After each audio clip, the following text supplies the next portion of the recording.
8 de janeiro, eu estou aqui nos tapetes azuis do Senado Federal, neste lugar que foi vandalizado e destruído no 8 de janeiro de 2022. Estou também ao lado desta obra emblemática e histórica do Eurico Muniz, feita com os escombros daqueles atos terroristas de 2022. Pois bem, eu estou aqui para falar também de anistia, uma palavra muito usada, em voga no último período. A nossa história, sobretudo a republicana, é a história de tentativas de golpe de Estado e de golpe de Estado que instauraram em nosso país regimes de exceção. Foram 9, pelo menos, ao longo, desde a proclamação da República até agora, até o último 8 de janeiro. Mas eu quero ficar, pelo menos, no período mais recente. Vamos nos reportar ao governo de Juscelino Kubitschek.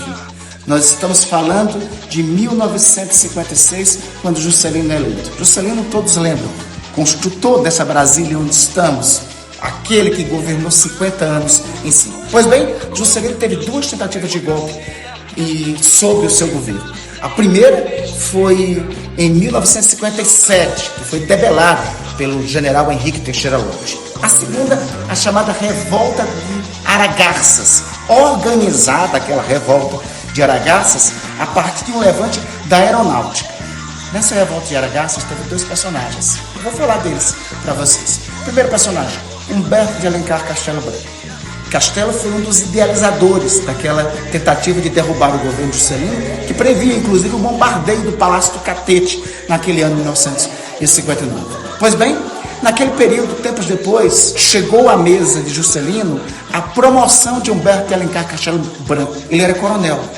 Juscelino perguntou, tem algo contra esse militar? Disse, não tem, mas ele é acusado de idealizar a tentativa de golpe contra o senhor. Mas é um bom militar, vou nomeá-lo. E Juscelino designou de coronel para general e depois ao posto de marechal, já que ele tinha participado da Segunda Guerra Mundial. Só pode ser no posto de marechal quem participou em nome do Brasil de algum conflito armado. Pois bem, o que acontece depois, em 1964, Humberto de Alencar Castelo Branco é um dos artífices do golpe de Estado. Depois, Castelo Branco é o primeiro presidente da ditadura.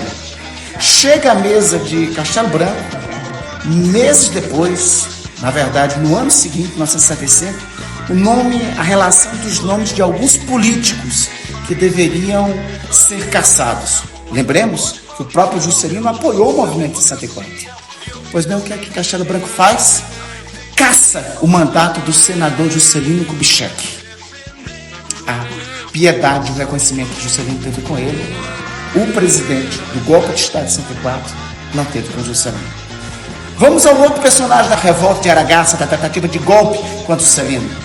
João Paulo Bournier. Esse nome aí é mais conhecido. João Paulo Bournier é, na verdade, o articulador da revolta. Logo após a tentativa de golpe fracassada, ele é exilado na Bolívia. No governo de Jânio Quadros, ele é anistiado. Quem vem a ser o capitão Bournier? Pois bem, o capitão Bournier depois é um dos articuladores do golpe de 1964. Depois se torna chefe de gabinete do ministro da Aeronáutica no governo Costa e Silva. Mais adiante, ele é o comandante da 3ª Zona Aérea, onde estava a base militar aérea do Galeão. Lembra dessa parte na história? É onde se perpetuam as maiores atrocidades e torturas da ditadura. Um dos campos de tortura da ditadura. É o local. Aí vocês que já assistiram Ainda Estou Aqui vão recordar disso. É o local para onde é levado Rubens Paiva e onde é torturado, morto e desaparecido seu corpo. É o local onde é levado Stuart Angel Jones e é torturado e assassinado depois. É o local onde é torturado e assassinado um dos expoentes da educação brasileira, Anísio Teixeira. Isso tudo sob o comando do anterior capitão Bournier, depois brigadeiro Bournier, promovido a partir da ditadura e um dos articuladores do golpe de Estado. Quer mais um exemplo? A lei da anistia da ditadura, o período histórico da lei da anistia é de 2 de setembro de 1961 até 15 de agosto de 79. se pergunta por que esse período histórico de setembro de 61, já que o golpe de Estado foi em 64. É porque nesse período histórico, nesse período em setembro, foram os dias que antecederam a posse constitucional de João Belchior Marques Goulart, de João Goulart, após a renúncia de Jânio Quadros. Havia um levante de alguns militares contra a posse de Jango e se tentou derrubar o avião que Jango vinha para o Brasil de Montevidéu para Porto Alegre. Era chamada Operação Mosquito, que acaba não sendo empreendida e não concretizada, porque o avião de Jango tem que voar abaixo do radar para poder pousar em Porto Alegre e para que ele possa assumir constitucionalmente a presidência da República.